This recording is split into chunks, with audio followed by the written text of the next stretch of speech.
If you want to change the world, start off by making your bed. If you make your bed every morning, you will have accomplished the first task of the day. It will give you a small sense of pride, and it will encourage you to do another task, and another, and another. And by the end of the day, that one task completed will have turned into many tasks completed. Making your bed will also reinforce the fact that the little things in life matter. If you can't do the little things right, you'll never be able to do the big things right. And if by chance you have a miserable day, you will come home to a bed that is made, that you made. And a made bed gives you encouragement that tomorrow will be better. To pass SEAL training, there are a series of long swims that must be completed. One is the night swim. Before the swim, the instructors joyfully brief the students on all the species of sharks that inhabit the waters off San Clemente. They assure you, however, that no student has ever been eaten by a shark, at least not that they can remember. But you are also taught that if a shark begins to circle your position, stand your ground. Do not swim away. Do not act afraid. And if the shark, hungry for a midnight snack, darts towards you, then summons up all your strength and punch him in the snout, and he will turn and swim away.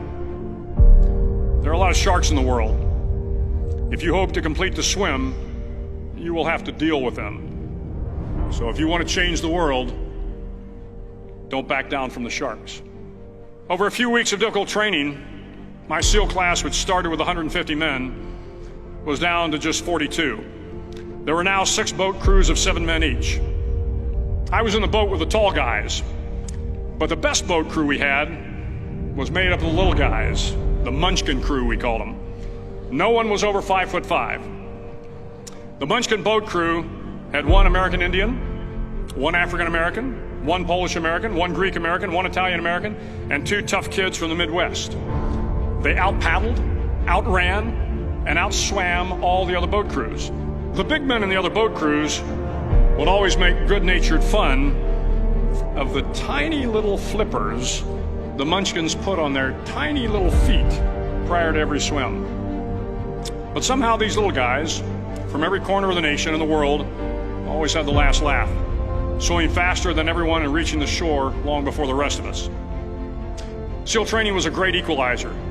Nothing mattered but your will to succeed, not your color, not your ethnic background, not your education, not your social status. If you want to change the world, measure a person by the size of their heart, not by the size of their flippers. The 9th week of training is referred to as Hell Week. It is 6 days of no sleep, constant physical and mental harassment, and 1 special day at the Mud Flats. The Mud Flats are an area between San Diego and Tijuana where the water runs off and creates the Tijuana Sloughs, a swampy patch of terrain where the mud will engulf you. It is on Wednesday of Hell Week that you paddle down to the mud flats and spend the next 15 hours trying to survive this freezing cold, the howling wind, and the incessant pressure to quit from the instructors. As the sun began to set that Wednesday evening, my training class, having committed some egregious infraction to the rules, was ordered into the mud. The mud consumed each man till there was nothing visible but our heads. The instructors told us we could leave the mud if only 5 men would quit. Only 5 men, just 5 men, and we could get out of the oppressive cold. Looking around the mud flat, it was apparent that some students were about to give up. It was still over 8 hours till the sun came up. 8 more hours of bone-chilling cold. The chattering teeth and the shivering moans of the trainees were so loud, it was hard to hear anything. And then one voice began to echo through the night. One voice raised in song. The song was terribly out of tune, but sung with great enthusiasm. One voice became 2, and 2 became 3, and before long, everyone in the class was singing.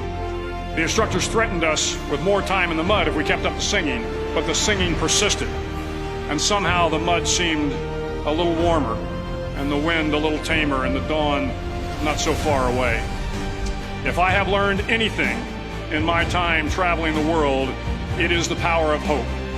The power of one person, a Washington, a Lincoln, King, Mandela, and even a young girl from Pakistan, Malala. One person can change the world by giving people hope. So if you want to change the world, start each day with a task completed. Find someone to help you through life. Respect everyone. Know that life is not fair and that you will fail often. But if you take some risks, step up when the times are the toughest, face down the bullies, lift up the downtrodden, and never ever give up. If you do these things, the next generation and the generations that follow will live in a world far better than the one we have today.